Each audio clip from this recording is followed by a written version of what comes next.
महाराष्ट्र में दुकानें के औकात में इजाफा मगर 11 अजला में पाबंदी बरकरार।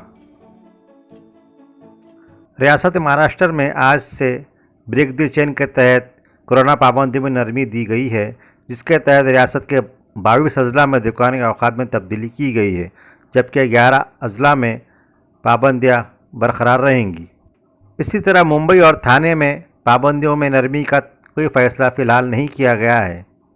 रियासत महाराष्ट्र के 22 अजला में अब दुकानों के औकात को दोपहर 4 बजे से बढ़ाकर शब 8 बजे तक कर दिया गया है। पीर तक जुम्मा तक ये दुकानें सुबह 7 तक शब 8 बजे तक खुली रहेंगी और हफ्ते के दिन दोपहर 3 बजे तक खुले रखने की इजाज़त दी गई है। इसके अलावा इतवार के दिन कारोबार पूरी तरह बंद रहेंगे। मजहबी मुकामात, सिनेमा हॉल, नाट्यगृह फ़िलहाल बंद ही रहेंगे, जबकि जिम, गार्डन, शॉपिंग मॉल्स को खोल दिया गया है। सरकारी और गैर सरकारी दफातर पूरी तरह खोल दिए गए हैं। ये नए अहकामात रियासत के 22 अजला में नाफिज रहेंगे, जबकि रियासत के 11 अजला में जो पाबंदियाँ पहले से आयद है वो बरकरार रहेंगी।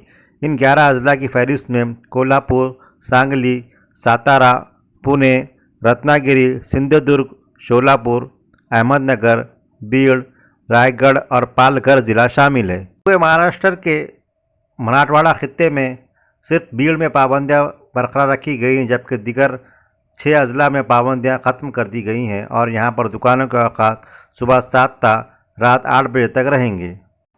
स्कूल और कॉलेज खोलने के बारे में फ़ैसला मुतल्लिक़ा महकमे के अफसरान ही करेंगे।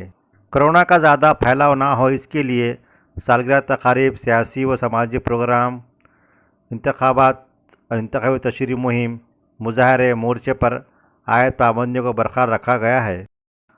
ताज़ा तरीन ख़बरों के लिए वर्क़ ताज़ा यूट्यूब चैनल को सब्सक्राइब करें। शुक्रिया।